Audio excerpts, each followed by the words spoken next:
Hey, Wendy, it's great to have you with me again. And I'll say that because we had some technical issues with the last one. But so I am grateful that you came back on to share your journey in life. And I know a lot has changed for you. We can dive into that, in the past few months that we've spoken last time. So yeah, Wendy, let's start with who you are, what you're passionate about and what you're doing today. Yeah, so I am the steward of In the Zone, and I'm an author, coach, and now everyone's like, you need to be a speaker. So that's kind of a new development. And I'm like, huh, like, all right. I mean, I love to talk, so like, why not? Except like now I've got to figure out how to build the courage to be like, I don't mind being upfront. It's just when I control, like if it's my event, like I control the space. And so I'm super comfortable. But if I'm like in someone else's environment, I'm not sure. I might a little bit. So in the zone is it's a writing and self-publishing coach. I help people write their stories your way, and I like to say also God's way, and then keeping their rights and making sure they're not overpaying for publishing, because it's amazing to me as God has led me this direction. Like last fall, He told me, well, I guess let me rewind a minute. So like I used to write back in my like teens, and then I met a guy in 1997 who said, I don't like your writing. And so, like, my insecure self, and also not even knowing what a red flag was, because it wasn't really anything that anyone talked about in the 90s. You just what did whatever you wanted. And so I went and threw the binder of all my work into a dumpster at the college I was attending, and I never really wrote again. And um, of the fall of 2022, I came across a Bible verse called Proverbs 16:3, which is, I commit my works to you, Lord. I trust in you, Holy, that my thoughts would be agreeable to your will, that these plans would be established and succeed. And then all of a sudden, like my life started to shift, and I already knew there was change coming. So I don't know if any of you who are listening ever like knew there was change coming, but you like didn't know what or when. Like that verse also like was kind of a catalyst. And so I went to a prayer and worship service in January of 2023. And I told this person who had a poetry book for sale, I'm like, oh, I used to write poetry, but like I threw all my work away in 97 because a boy didn't like my work. And they go, never throw away a gift God gave you. And I'm like, oh, like I didn't even know that's what I did. And so I went and sat at the foot of the Father for 2 nights, and all of a sudden I realized my gift for writing had been restored. So last year I wrote and illustrated two books. That was my Ben the Bear series of Ben's Great Escape and Ben's Big Move, based on a bear from the St. Louis Zoo who kept escaping his habitat. I co-authored a book called Peanut Butter and Jesus. And I also wrote like a quick like get to the point of self-publishing, because it's amazing to me how like when like it's not actually on the market. I'm gonna redo it and get some tips and tricks for people so they could learn how to self-publish and not have to read a 200-page book and extract it from the story nobody cares about. Like just get to the point. And so I did that. Like, so I did 4 books last year. Everyone was just like, wow, that was a lot. And I'm like, oh, was it? Like, I didn't know. And so, yeah. And in the fall of last year, I also sold a business. I used to be an insurance agency owner, and God like sold my business for me. It wasn't for sale. I knew I didn't want to do it anymore, but I wasn't sure I was ready to like get rid of it until someone's like, hey, you want to sell your business? I'm like, yeah, give me a number. And it was perfect. So, so I sold that. And then last fall, like God's just like, I want you to go into publishing. And I'm like, oh, okay.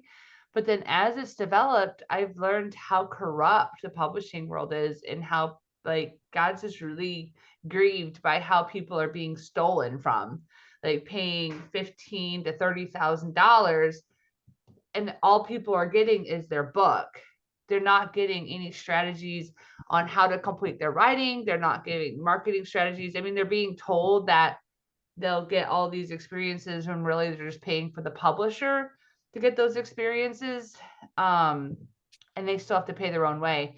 And we can go into more detail with that later, but that's really kind of where my heart is this one, help people like write their story that they can use to grow their coaching business, speaking business, and change the lives of others that they work with. Um, and not, and so like, I don't necessarily help people who are writing their memoirs or just doing fiction. Like, I wouldn't know how to help someone who does fiction. And I really don't know any coaching programs that do. So yeah, so that's kind of a 5-minute summary on who I am. And now we can like dissect it if you want. Yeah, I mean, so I got a chance to meet you back in January, and at the time you were just shooting out your book with the was a Strong Girl, right? Huh? And and I believe you're creating a series out of that. So, I mean, what? Let's just dive in that real quick. What was the reason and the purpose that led you to creating that book and that series that's coming? Yeah, so that is this one, Strong Girl, You Are Loved. It's on Amazon. And I did this because there's two different ways. Like, if you let me just kind of rewind a second. So to publish a book, you can go through a traditional publisher, but you're still going to have to do all the work and you're going to get little to $0.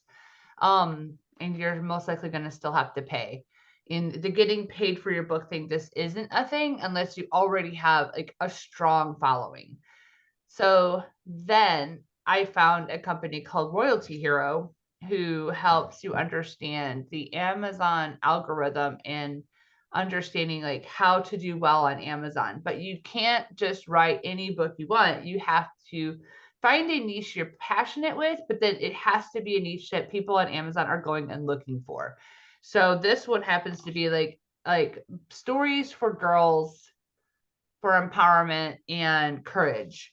So like that just happens to be that niche. And so I wanted to write what's like what I'm calling the Strong Girl series. And so these are all stories that are based on like my life. I did make them relevant to 2024 and not just the 80s like old fashioned way of doing things. So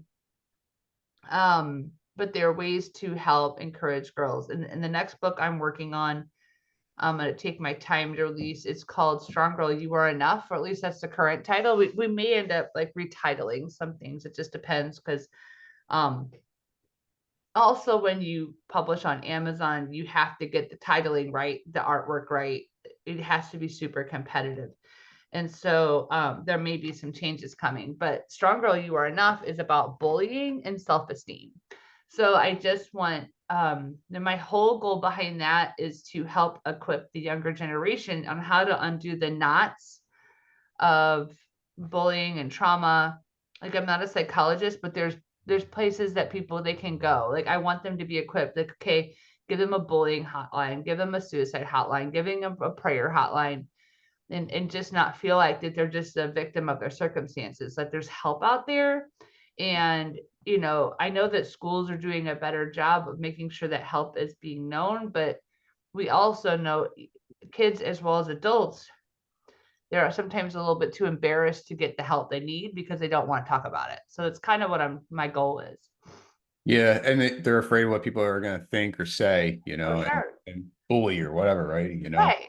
Right. I mean, because here's the thing: if they talk about their bully, then they might get exposed, and then it gets worse, and that's not what we want for anyone. No, not at all. No, so I mean that's a great series. I did buy it for my daughter. I know she read a few because she's got to read some other books for school, That's cool. It Going could be a summer project. Like, there's no hurry. exactly. Yeah. Yeah. Then that's where it's going to go eventually. But yeah. So, I mean, definitely, if you hear this, I would definitely just check it out and see if it's something of interest for you and your child.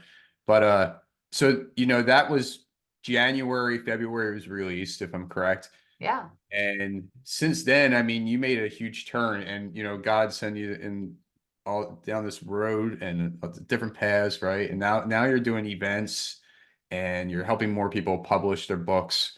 So what has that been like for you so far? Um. So yeah. So I'm a week off of like a week ago today is when my last day of my event. It was a 2 full day and an evening event, and I have a keynote speech who will provide a link on my YouTube. It was called Empty Yourself.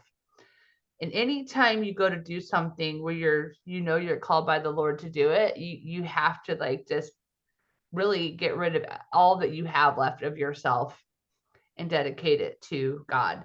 And if there's anything I can tell the audience, if they're just like, oh, I keep seeing all these Facebook, advertisements to do events and stuff like that.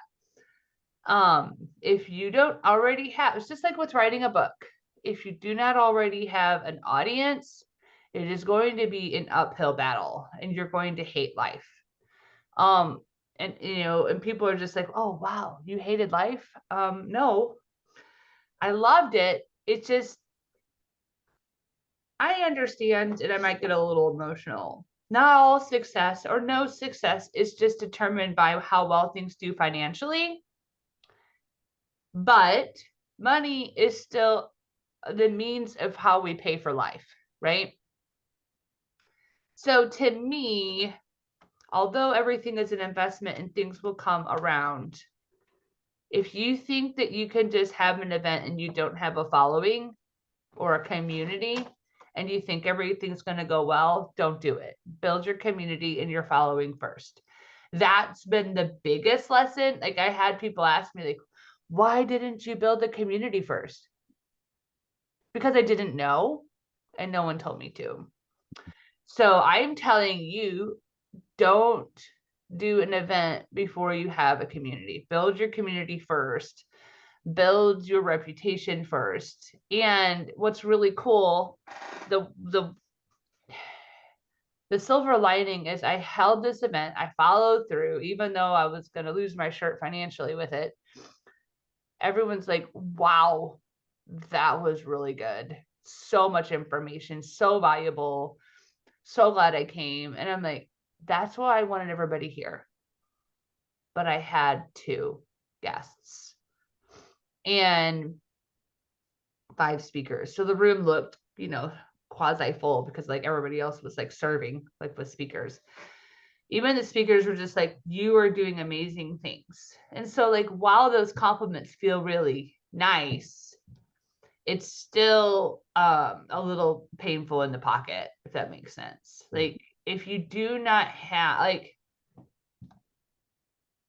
I've even went and got a job yesterday. That's kind of where I'm at. And people are just like, but that's okay. I should have done that months ago because nobody told me how difficult this was going to be. And people are just like, yeah, but startups are never successful right out of the gate. I'm like, again, like, not that I'm a moron to that, but I was told, do this, do this, do this, and you'll do great. So it's not like I didn't do great. I just now have to go get another job. And it would have been nice to have done that earlier, so I'm not having to play catch up. Mm-hmm. So the only reason I'm sharing this is I don't want anyone to go through it the same way I did. Like, if I can save someone the financial stress part of it, like, just don't do it that way. Like, keep your job. I sold a business. So it's not like I thought I could get, use that to invest and everything would go faster because I invested so much money into it. It's just amazing to me how much capital and time it takes to do a startup. Like, it's insane. Yeah.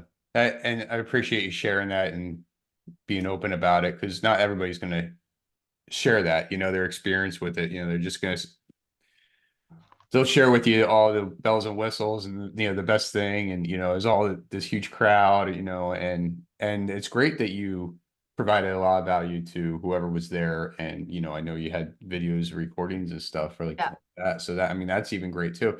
So, you shared how somebody shouldn't do it, right? Or the best way not to do it, right? So I know you got another one coming up. Are you trying to shift a little bit before that one becomes available?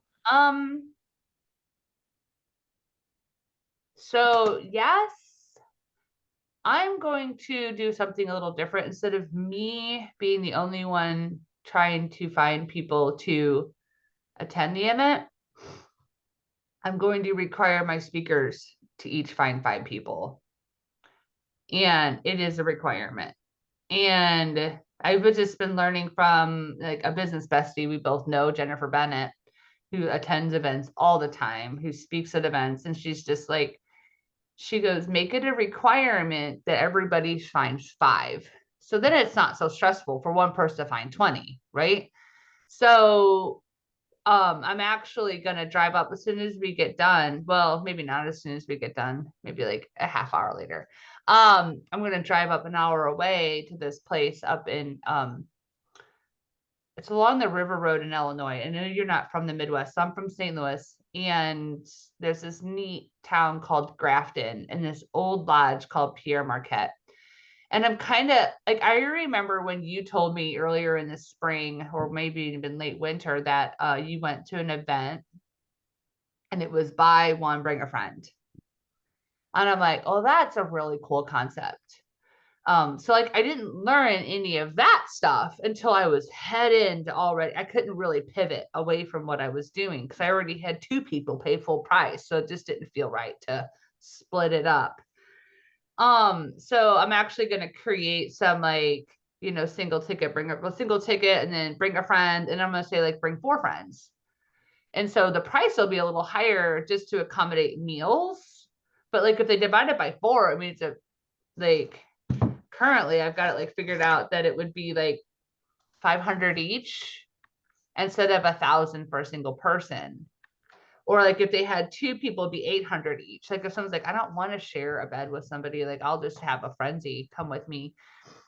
So like I'm gonna try that model, and I'm thinking about pivoting it a little bit more and kind of, I don't know, I might just do it for the speakers. Like I know you're probably just like, oh my gosh, you're so wishy-washy. I'm not trying to be. I'm just trying to figure out like what's gonna work best because it's gonna be summer is my next one. It's gonna be in July, so I'm like, because I told Jennifer yesterday, I'm like, oh my gosh, like what am I doing? I can't leave my kids home for 3 days while I go do this. Like that's not gonna be a thing. And she's like, take them with you. And I'm like, oh, I can do that? She goes, oh my gosh, you can do whatever you want. And so I'm like, oh. It is so dumb how sometimes we feel like we need the permission from somebody else to include our family. Cause I'm just like, because I so here, like I'm in something really comfortable. And I'm going to tell a story behind this in just a second. Mm-hmm. But I really thinking I'm going to make it a family retreat. And we're only going to learn at meal times. And we're only going to learn at breakfast and lunch. And then we'll play in the middle. Maybe we'll go for a hike. Maybe we'll go down to the Mississippi. Maybe we'll go to the pool. Maybe we'll go, if it's raining, this lodge has like these really like large games in like the big reception area. So you could play like life-size chess or whatever. I'm going to go take pictures of it today because it's so fun. And then like the afternoon, we'll go do fun things. And then the evening, we'll just break bread and visit. Like we don't need to learn. So only really learning will occur 4 times. So each speaker will get a chance to talk once. But then we're building relationships because I really think like my attendees last week were just like, I love the relationships I built because I made sure not to pack it with bang, bang, bang, bang, bang, bang, bang. I hate that type of style of stuff. Like summits, I'm never attending a summit ever again. It's just too much.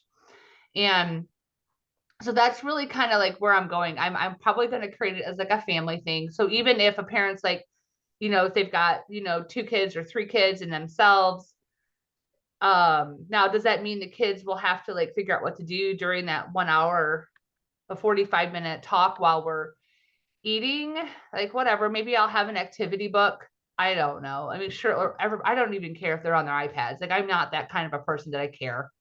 Like just play on your iPad for 45 minutes and then we're going to go play outside or go to the pool, So that's what I'm thinking about doing. But I wanted to kind of share like why I'm super comfy.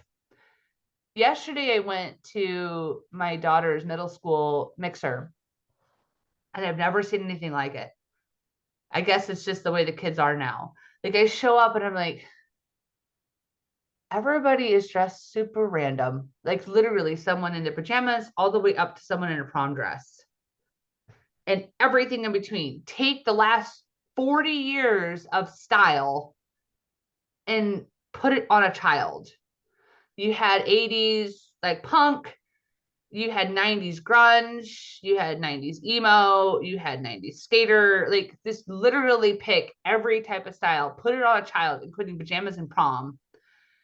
And everybody accepted each other like how they were. So it is going to be a policy of mine to just show up however you want. When I'm up in the front of the room, I'm probably going to wear something nice, but don't expect me to go play during the day and still have my stupid suit on. I'm going to be dressed in comfy clothes because that's who I am. And I'm getting tired of the society's expectations that the only way we should show up is in business casual. Like that's the dumbest thing. I'm done. Like it's stupid because we need to get to the side where we're human and we're accepted however we are. And just because you might be in sweatpants doesn't mean you're less educated than someone who shows up in a stupid suit. Yeah, and I agree with that. So I don't know this guy's name, but I've seen videos of him, and he wears large baggy shirts and pants, like, you know, shirts cut down to here or whatever. And, you know, and he speaks, he talks about, you know, becoming better or whatever. And that's just who he is. And people, you know, they're attracted to him, you know, not his clothes, but what he has Right. there, right? And that's what you need to focus on, you know. Right. And uh man, I just had another great example, but that's you got to show up as yourself, right? So I'm not one to dress up either. I'll do it if I go to a fancy dinner or something like Oh, that. sure. Because I try to encourage my children to do something like that too. But you know, this is who I am. You know, I think I feel good, right? You know, Yeah. when you're dressed the way you want to dress, right? Right. Um, yeah. So I mean, doing doing what you're sharing, you know, dressing, showing up as yourself, being vulnerable and honest. That's what's going to attract the people to you, the right people, you know, Right. and Right. that's really what it comes down to. Um, so I appreciate you sharing that too. I mean, like these are all learning lessons from you, Yeah. giving it to whoever's If, listening, oh right? my gosh. If I can literally just help. Well, okay, so let's like jump to some of the things I've learned on the publishing side of things. Yeah. Because if I can share, if I can just save anyone time and pain and money, I don't care if you work with me or not. Like, just don't do these other things. So, almost at one point, it was almost every single day. It's slowed down a little bit, but there's like thousands and thousands of people who have been stolen from the publishing industry, where they get told this book by itself will open all the doors. It's a load of hogwash. Just do not believe that load of crap. And I don't mean to use like strong language. You're like, oh wow, crap is a strong language. But my point is that you have to market the book. Like I met a guy the other day. We're gonna help him with some stuff. We're probably gonna go the Amazon route because he's not a social media guy. He does not like to be on the computer. He does not want to do the marketing. And I'm like, that's gonna be fun. Have fun selling a book. He even has a flip phone. That's literally how tech removed he is. And I'm happy for him. But it's like, let's just say that you're like, I want to write a book. Okay, awesome. But why? And what is it going to do for you? Like, are you going to write it for friends and family? That's cool. Like, just do it yourself and be done. Put it on Amazon if you want to. That's free. And do print on demand if you want. That's free. You want to grow your business? That's fine. Start talking about it now before you even finish the book, so people can get excited about it. Start building a community. Start getting people like just start. Like it takes a lot of marketing. Don't expect the book. It's going to open doors, but it's not going to open the doors by itself. Like it's one of those things that you take with you and you sit next to you. People are like, oh, did you write that? Or it's amazing if people are like, oh my gosh, you're an author. And I'm like, yeah. Like they're like, that's amazing. And I appreciate the compliment, but it's just like I am still the same person I was yesterday before you knew I had a book. Now all of a sudden I'm a different person because I have a book. It creates a different level of authority. So, or people just because they think that writing a book is this big daunting task and they can't do it. Writing the book is the easy part, in my opinion. The hard part is selling the book and marketing the book. Do not spend $15,000 to publish your book. It does cost money to create the cover, to do all the different things, and to print the book and have copies. I have figured out that raw costs, if you had people do it for you, like you write the book, but everybody does the formatting, the editing, and you hire people to do the cover design and KDP setup and all these different things. Like it's about $3,500. And that's if you need like a structural editor. I have found an editor that is significantly cheaper, which can reduce the cost to about $2,000. I haven't seen how she does her work to see if it's really good editing or not. So I always want to err on the side of I think that would work. So, and I also want people to be like wary of when they hear someone say, "Oh, we're gonna do a 50-state tour and New York experience." You'll get 10 seconds on a jumbotron, and you're still having to pay your own way to go do that, and it's not gonna sell more books. And the 50-state tour, you're paying for the publisher to do the 50-state tour. You still have to pay your own way, and you have to set up all the marketing. So you're still doing yourself. Save the $25,000. It's amazing how much like you could maybe even do like TikTok ads or Facebook ads, or like don't do any of that until you have proof of concept. It's amazing to me when I'm learning, like don't do ABC until you do like don't do any like it's so like just don't think that you throw crap at the wind all of a sudden it's gonna do well. Like be strategic. So this one lady that I talked to in Canada is like, yeah, I was told that my book was gonna do all these things, and I'm like, well, how about this? You're a coach, right? Yeah. I go, maybe create a PDF and then use it as like a raise your hand post, like this offering, and give it away for free. Gather your email list, book a free call with you, and then use the book in your coaching program, and you give that to them free once they've hired you as a coach, and you guys work through it. She goes, that's a great idea. I'm like, perfect. That's free information for you and for everybody else that's listening, because and it's still going to take time. Like, and it's amazing to me too how like these publishers, they don't help you market. They put you on Amazon, whoop-de-doo-dah. You can do that for free. You can do a cover design. You can hire someone on Fiverr for $5, or you can pay some about $200 and do like a 99 designs like competition and kind of see. But again, if you want to do well on Amazon, you're going to have to do something a certain way. So if that's something like, I really want to make a lot of money in books, send me a message and I can connect you with people that can help you. If you're willing to do it yourself, it's still going to cost about $2,000 to go through a program. And then if you don't have a job, don't hire, but they have called an elite program. It's about 5,000. Well, it was 5,000. I don't know if it still is, might be more, but they help you make sure everything's right. And I know people who've gone through this program, and I mean, they're making, after really setting it up and putting money towards ads, they're at 10 to 20,000 or more a month in revenue on Amazon, but I don't know how much you're spending in ads. So you have to like make sure you put everything in perspective. Like, oh my gosh, like that person's making 20, 30 grand a month on Amazon, but they might be spending 20,000, 25,000 a month on ads.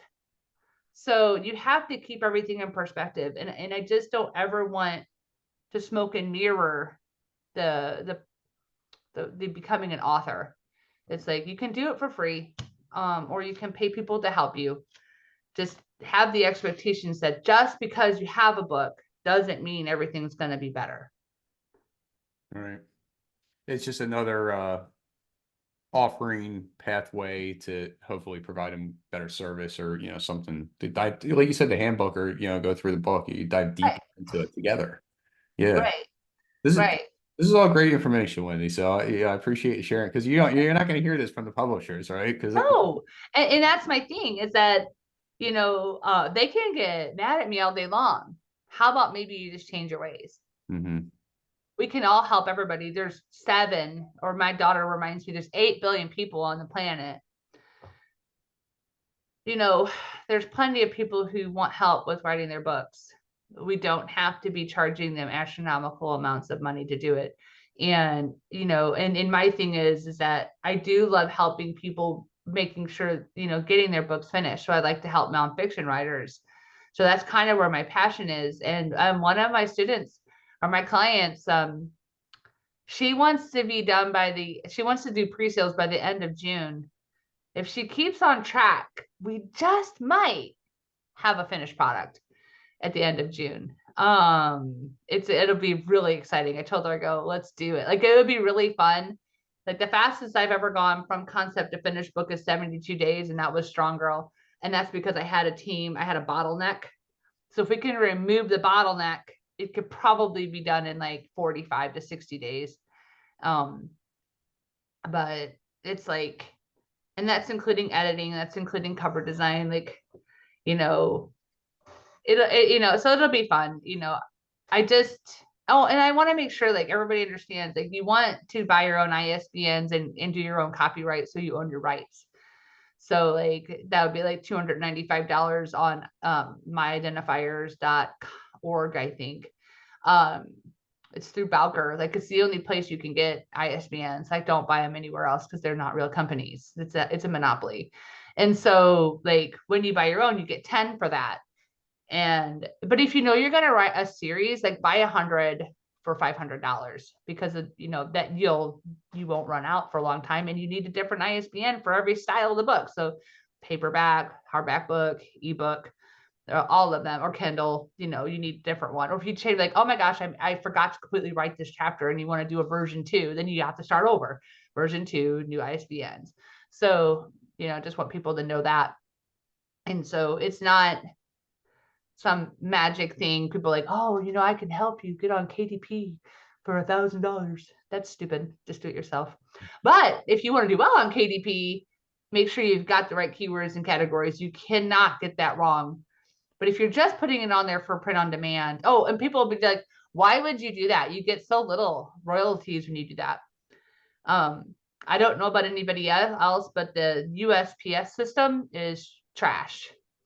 So, and it's super expensive. Like, when I started writing Ben the Bear books, I could send a pair of the kids' books for about $3.10 last spring. Now it's almost $4. They've raised the price almost $1 in a year.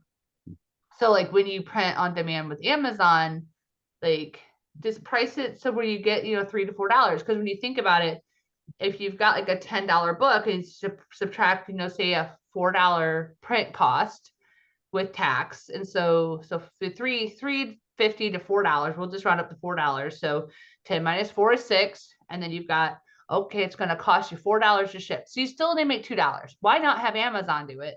And it actually gets delivered, because Amazon's delivery system is brilliant. I don't know how they do it. Somehow the USPS, the United Postal System should like take some guidance from the Amazon world. So yeah, so I just don't like let people think that just because you go on Amazon, you make no money. Like, just think about your time. Like, when you're like, do you really want to go to the post office every time you get an order? Yeah, I mean, there's one day I was getting orders every day, and I was running to the post office every day. It's a great problem to have, but it's very time consuming. Imagine. It's free. That's true. Yeah, so you have all these different resources and outlets that you could be using at your disposal to make things more streamlined and stuff. And that's what you learn as you go. So I'm going to assume that a lot of the stuff you just shared today is a lot of the stuff you also share at your events. Right. If not, and then a whole lot more, because this is only scratching the surface here. So yeah. Oh, because here's my thing too. Ed in the Zone, whether you are a part of my membership, my coaching program, or you attend an event, I'm never going to be just about the self-publishing side. That's just going to be my part. Mm. I will always, here's one another thing publishers are not doing. They can feel free to steal this. I really don't care. If it makes industry better, great. Start teaching your people how to market. Don't just go, okay, now here's your book. Congratulations. Thank you for your $15,000. I'm going to go to the beach while you are screwed.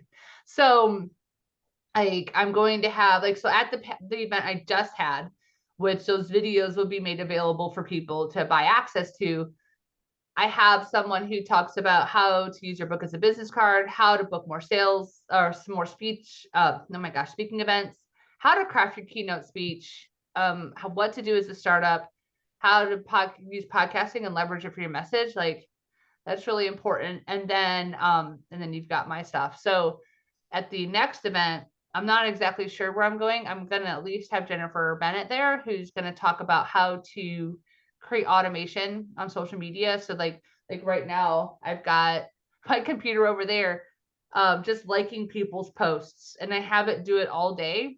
Mm. So that way, when I make a post, people actually see it. So it kind of helps. Her system helps with just keeping the algorithms happy, so that social media. So if you play this, the most frustrating part about being on social media is not understanding how the algorithms work. The only thing I know about Facebook is that you have to like scroll and like things for about a half an hour before you make a post, and then 5 minutes afterwards, or 10 minutes and 5 minutes. I don't remember what it is, but the point is it takes time.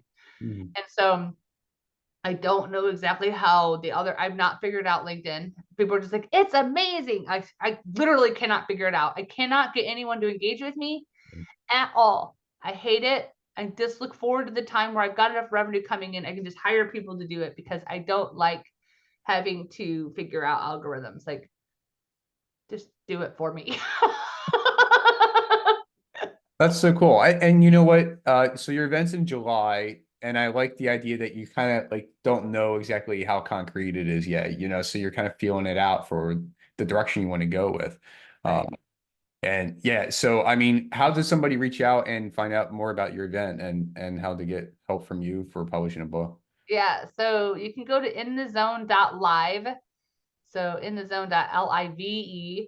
I still like, by the time you publish this podcast, I'll have the website updated. It's currently just showing the stuff for the event I just finished. So you could probably just edit that sentence out. But anyway, uh, or you can leave it in because I'm just quirky. Yep.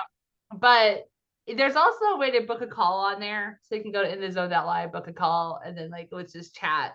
And one of the things you're always going to get from me is honesty and transparency. So I'm not going to just take anyone on as a client. I'm going to make you apply as an application, because I have to make sure each person I work with is in full understanding of the truth of what happens when we have the book. And it's like, and not just assume that, okay, I'm going to build it and they will all come. That's a field of dreams lie. So, That's true. and it's okay. Like, as long as there's proper expectations set. Plus, it's like, if you really don't have the money, like, I'm not going to take your money and then be like, I don't want to watch someone then go, well, now I got to go get a job. Like, please don't be me. Like, let's not do it that way. I hear you. You know what? Yeah, you might feel like it's like a kind of a backwards move, but your enthusiasm, your spirit, I already know that it's just going to grow for you, and it's going to grow quicker than I think that you think it's going to. Well, that would be amazing. Well, it will be. So, I mean, and it's going to happen. So you just got to stay positive and just keep focusing, Yeah. shoot for July and see what happens then. And you'll have more than two. I know you're going to have a lot. I know it. So I was thinking like how amazing it would be if I had like 20 parents and like 3 kids each. Like that would be 60 people. How fun would that be? Well, yeah, think of all the lives you're touching right there. I mean, it could be generations, right? And you know, they could be teenagers and not knowing what they're gonna do for the rest of their life, and then be like, oh yeah, I want to publish a book, and they're teenagers, you know what I mean? Like, and who knows what else they'll learn, right? I have no Right. other, we don't know yet, right? Yeah. So But cool. that'd be cool. Well, maybe I'll name the event In the Zone Impacted Generations. There you go. See, things are growing already. Uh, but Wendy, what are three key things you learned and used along your journey? The 3 key things. So always have good coaches, always have an amazing community around you, and always know that no matter what, the Lord provides, even if things don't always go as planned. So, That's right. yeah, Yep. And you're showing it, you know, you're just gonna keep showing up and it's coming. So it's fun. Like, never give up on yourself. Like, giving up, it's like, don't give up. Like, giving up is never an option, and it should never be an option for anyone because we all know failure is only defined by quitting. mhm, And in the learning lessons along the way, never be, and I guess this is like a fourth and a fifth and a sixth point, yeah, always be open to learning from everyone else. Because if you can get to, like, just say you want to take the same path I did, fantastic. If you get there faster because you learn from me, that's wisdom. exactly. Yeah. And that's the whole idea, right? You want to go from A to B, but you gotta find that person that can get you to that point, right? Right. So yeah, you're definitely the one for publishing and get your book out there quick. Yeah. That's a good start. Wendy, I appreciate you doing this again, and kind of, you know, we'll see where another one goes down the road here, you know, after the event maybe, and we'll find out more information and, you know, keep on going. So thank Yeah. you for coming back on and doing this. You're welcome.